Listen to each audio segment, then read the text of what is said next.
thanks very much to the organizers for having me here again. It's always a pleasure to be in Oxford. Fantastic place. I was, of course, listening to both David Worrell and Williams the other days, where they said that to truly be able to solve a problem, you need to immerse yourself in the situation, and you do need to get a snake bite if you want to sort of really understand how to treat snake bites. And I can't say that I've done that in snake bite, where many of you know that I also work, but I certainly have had a lot of diarrhea. Yeah, it can't be recommended. But jokes aside, and taking a step back and not thinking about my multiple brown days in Africa and Asia and South America, then diarrhea is actually a really, really large problem. It's the largest killer of children in the world still. And even if you don't die, it just causes a lot of misery around the world. It's a major unmet need that we in principle could solve, but hygienic standards, different foods, people moving across borders, and just pathogens becoming resistant is a really, really big challenge still. So I will focus in this talk mostly on cholera and so-called ETEC, enterotoxigenic E. coli, which are some of the two very common causes of diarrheal disease. And if you look at these two, well, why does it make sense to look at both of them at the same time? They are two, in principle, distantly related bacteria, but they have a toxin, both of them, that is quite similar, so-called AB toxin, where I'll get into the mechanism of action, but you see here the different subunits that even, I would say, a fairly untrained person would say they look quite the same. And that's, of course, nice when you work with antibodies and want to neutralize more than one. What these toxins do is, I'm not going to go too much into details. First of all, I'm not really an expert on the, you could say, pathophysiology, but in short, the toxins bind to the GM1 receptor in the gut. Typically, it's on the intestinal lining. And that starts a sort of a whole cascade of different things that ultimately ends with a release of chloride ions and water secretion, which is then, of course, manifesting itself as diarrhea. So I think that's the main thing we need to understand, is that if you can inhibit the toxin from binding to this receptor, you don't start this entire cascade, and you can, at least theoretically, reduce diarrheal symptoms. So what we did in this project, and I should maybe have mentioned, it's some sort of a collaboration between my university group and a spin-out company, Back to Life. But what we realized early on was that when you look at breast milk from mothers, it has a lot of beneficial properties. One thing is, of course, its nutritional value, but it contains a lot of antibodies that protect children against infectious diseases, especially diarrheal diseases.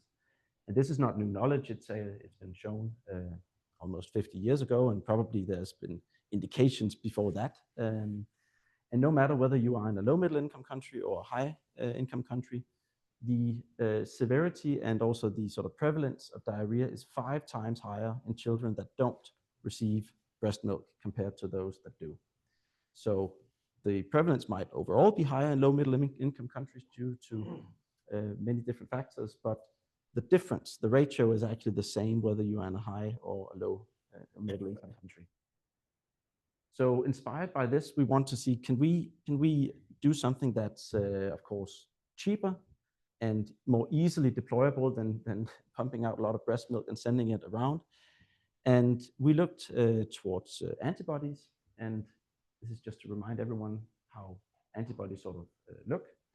We looked at what can be done with biotech means, and we looked at the so-called nanobody part, or the VHH, the binding part of heavy chain only antibodies that come from alpacas and llamas and camelids, and also have similar ones in sharks.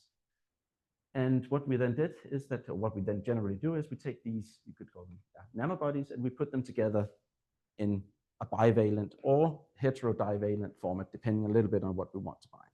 So in this way, you basically create sort of a double-sided tape, so you can stick things together. And it's smart for some for various different reasons, but especially want to aggregate and get bacteria to clump together in big clumps, then it actually works really well. And I think it's not by coincidence that nature has developed, you could say, antibodies to be bivalent. It's I'm sure it has, there's been a selective pressure that they're by far better than having just the monomeric format.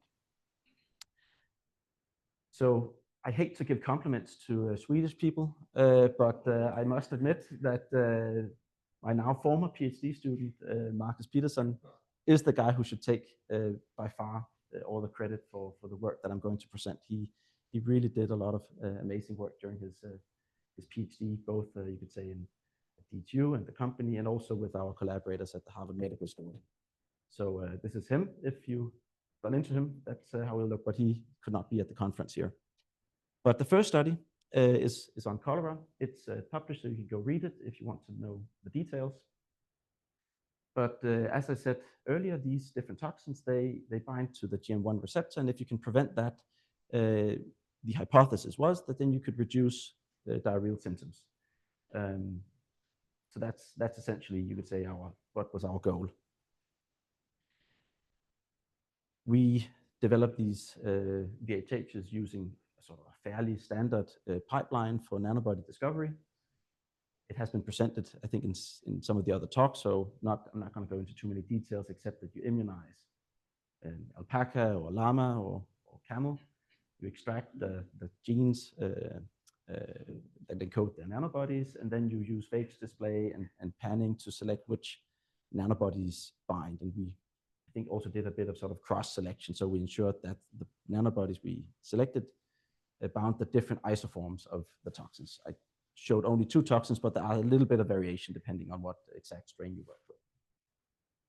The good thing about nanobodies is that they are, I think it was also said in the other slide, they are extremely stable, they retain all binding, they can be expressed in very, very high levels. So for those of you who are used to sort of regular antibody expression levels, they're typically between 1 and 10, often around 3 to 5 grams per liter. You need mammalian expression systems, works well, and it's depending a little bit on what country you're in, you'll say it's not so expensive, other countries say it's super expensive, but there's no doubt that if you take nanobodies that have been shown to be manufacturable in at least sort of 30 grams per liter, and it's highly likely that we can reach 100 grams per liter using industrial manufacturing systems, that's way cheaper, not just because the yields are higher, but also those microbial systems have much cheaper media and much cheaper other, say, process-related things. So basically, you can, if you with normal antibodies, if you use mammalian systems, you often talk about prices being between 100 and 300 grams dollars per gram, and you get close to having the same price just per kilo of nanobodies in manufacturing costs. So this is particularly important, and one of the big reasons why we chose nanobodies, because if you do want to go out and help people that live in low middle income countries, whatever you deploy has to be as cheap as possible if you want to get out to those that are most in need.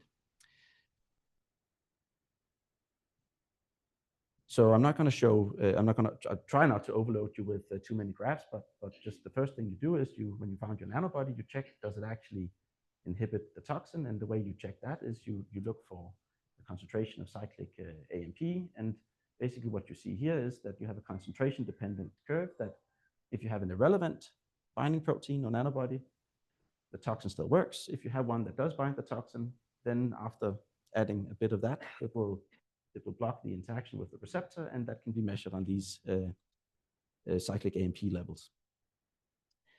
The interesting thing is, of course, always how does this act in vivo, because that's what really matters. And it is not so easy to have a good animal model for diarrhea in the human cases. Often the bacteria, they behave different in an animal than in a human, and sometimes they even host specific.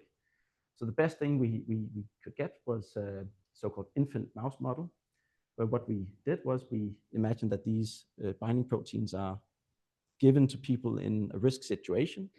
So not necessarily people who already have cholera, but people that might live in a refugee camp where cholera has been confirmed, there's an outbreak, then you want to maybe start eating this as a cheap food supplement. So we administer a bit of the binding protein by gavage to these mice, wait a little bit, then we add the toxin, and then we add more nanobody a little bit after that, just to sort of try to simulate a situation where a human would eat this a few times, maybe twice a day.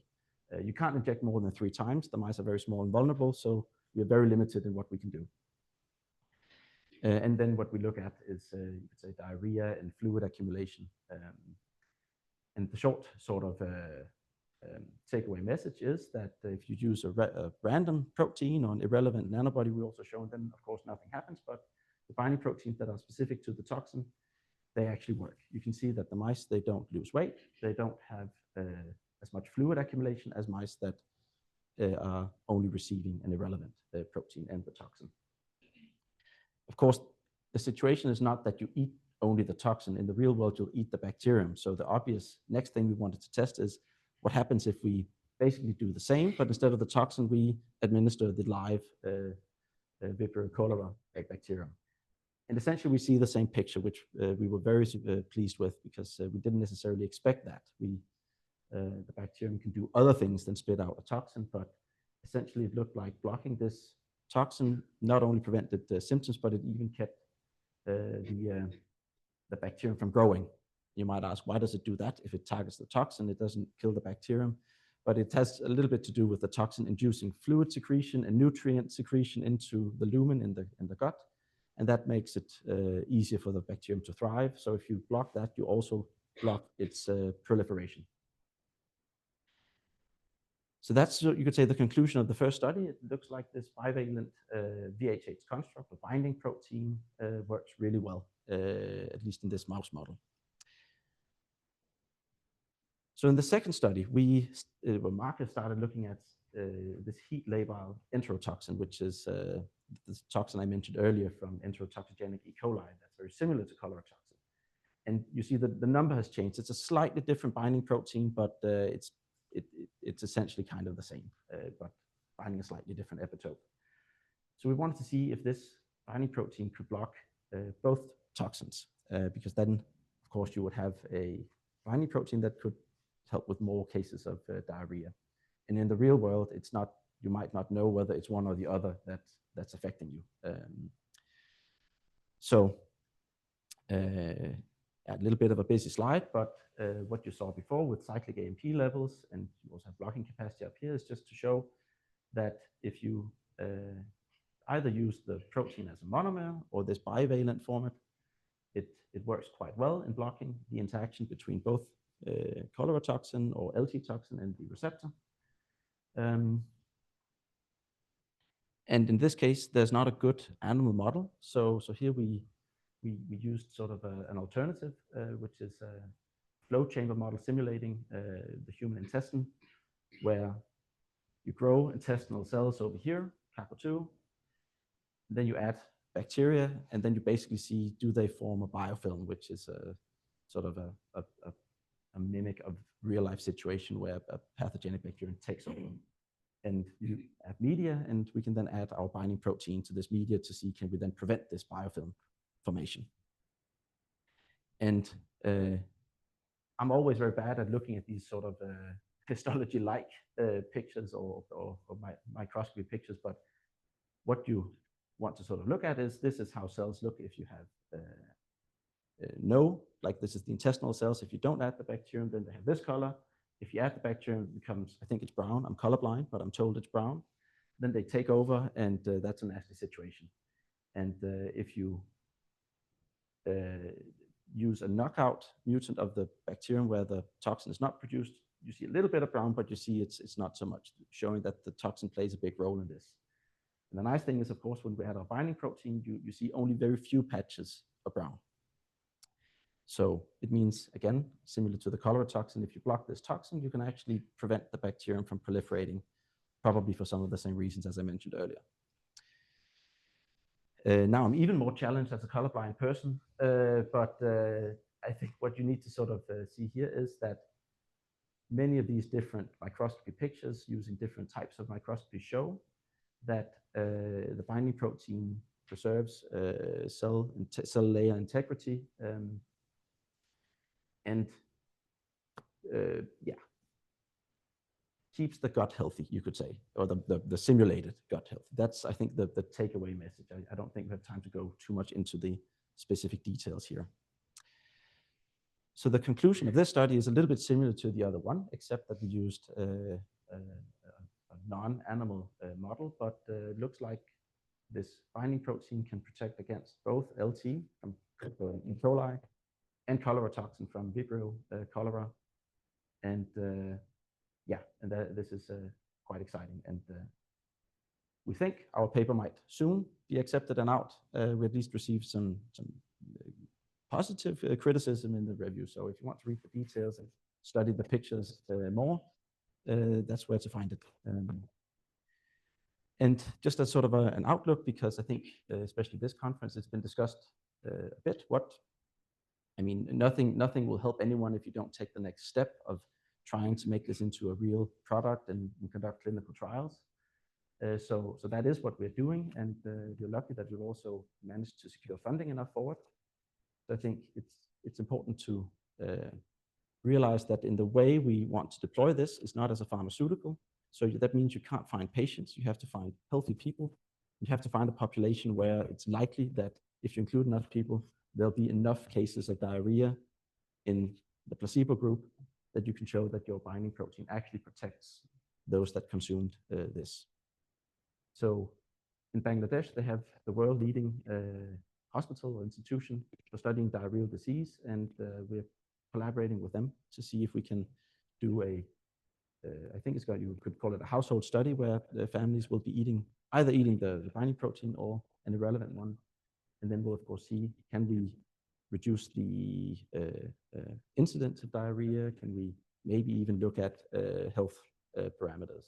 So that's starting, I think, Q1 or Q2 next year. And with that, I want to just highlight and thank all the people that took part of the study. Of course, it was particularly led by Marcus Peterson, but with great help from Sandra, the CSO, in Back to Life, and then several people both from the university and our collaborators that have helped with this aspect. And you see them over here. And Innovation Fund Denmark is the foundation that funded the research shown here today. And thank you all very much for your attention.